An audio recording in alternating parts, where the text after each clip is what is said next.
When you make a movie, the biggest desire is to connect to people.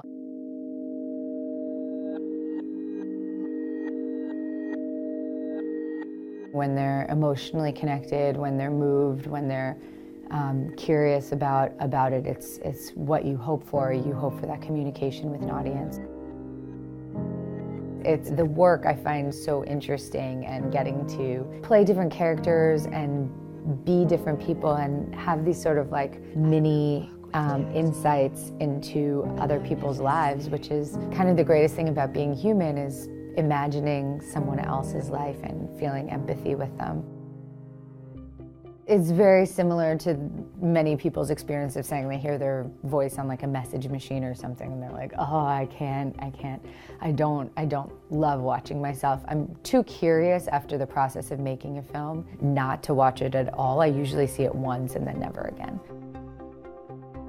I am interested by the mix of having to be quite thick-skinned to all of the scrutiny and criticism, and then having to be emotionally vulnerable with the work. I really don't look at anything like that. I don't seek it out. Of course, you come across it by accident sometimes, or people will come up to you and be like, don't pay attention to what they're saying. And you're like, what are they saying? My mom and my dad are the biggest role models, I think. You know, when you're lucky enough to actually get to live with people who are good people and observe them every day, it's of course the most close-up modeling you can have. I can't say that anyone has influenced me more than them. There are people I look to in my life who I've met, who I've worked with. Mike Nichols was a great mentor to me, and I think about all the time still. I always hear his voice in my ear.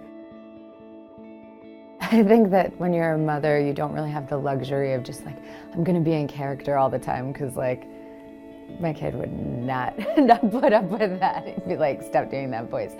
But I think it's a really good balance to have in life, because you do your work, which is, you know, in this case, extraordinarily emotional and heavy, and then you go home and you get to return to sort of like a beautiful, beautiful world.